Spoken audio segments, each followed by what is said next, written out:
Mr. Tall by Roger Hargreaves. Mr. Tall was very, very, very tall.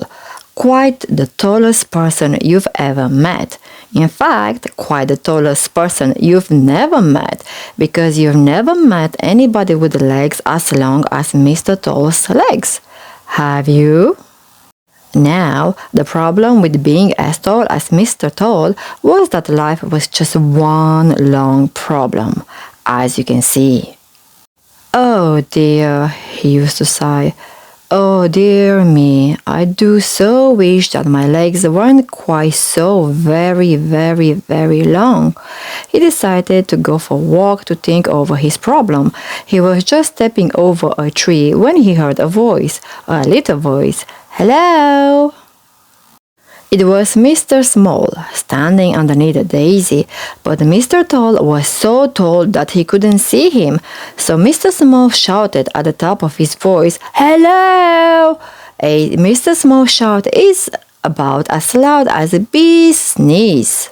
So it took quite some time for Mr. Tall to spot him. "Oh," he said gloomily, "it's you." "You don't look very happy," said Mr. Small. "What's up?" "I'm not," replied Mr. Tall, "because of these silly long legs of mine." "Oh," said Mr. Small. Mr. Small decided to cheer him up.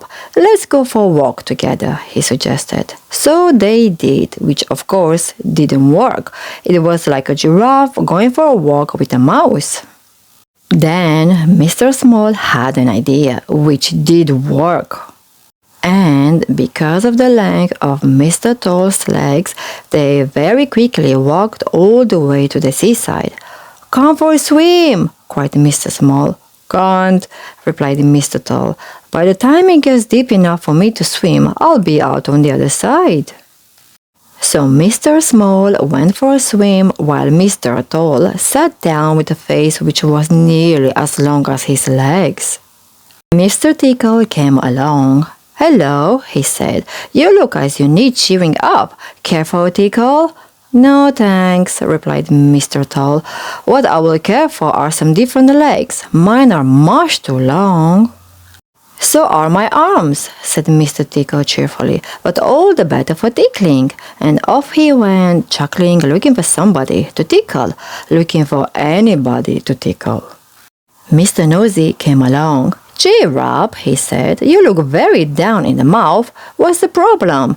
"It's my legs," replied Mr. Tall. "They are too long." "So's my nose," replied Mr. Nosy, laughing. "But all the better for poking into other people's business."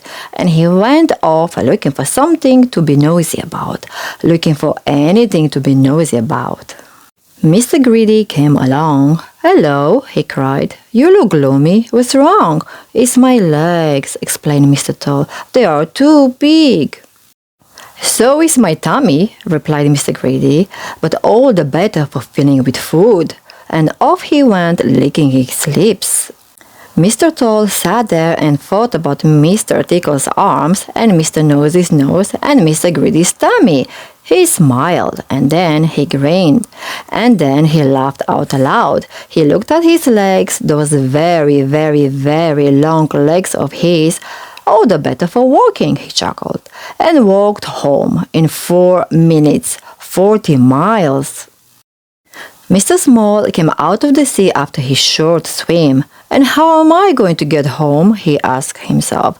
So he set off walking all the way home. 40 miles. That was last year. He got home yesterday. The end. Thank you for watching. I hope you enjoyed this lovely story. Don't forget to like and subscribe. Bye.